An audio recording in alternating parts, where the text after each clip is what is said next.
The old surgeon's fingers trembled as he lifted the ancient heart, slick and dark with the shadow of death, from the glass jar. The heart had once belonged to a woman named Eleanor, a quiet figure in town who had passed over a century ago, under mysterious circumstances. Whispers had woven around her death, tales of curses, haunting screams on her last night, and the hollow look in her glassy, dead eyes. Yet here it was, the heart that shouldn't have lasted, but had remained miraculously preserved. Dr. Thompson, a man of science and obsession, couldn't resist its lure. He had heard the rumours, but he didn't believe in curses.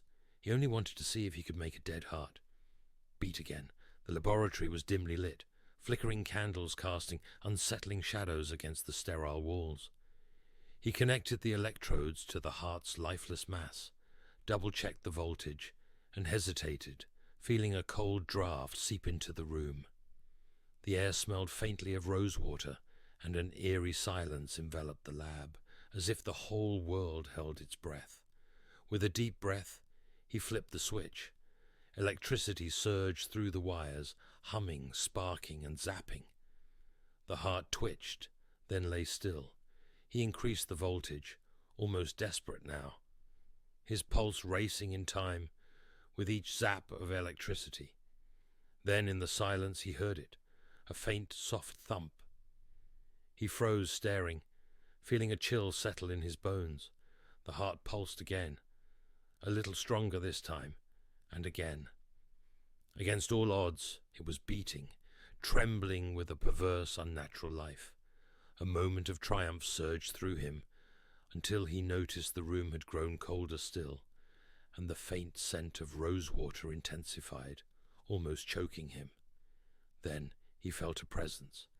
He looked up and saw her, a shadow, a figure with hollow eyes staring back at him, eyes that glowed faintly in the candlelight, with the same intensity as the heart, now throbbing in his hands.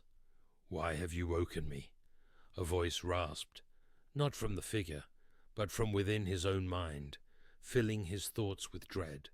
The heart pulsed harder, filling the room with the wet, echoing sound of each beat. Dr. Thompson tried to speak, to justify his experiments, to explain that he only wanted to push the boundaries of science. But the heart beat louder, drowning out his thoughts, the rhythm fast and panicked, like a drum of judgment.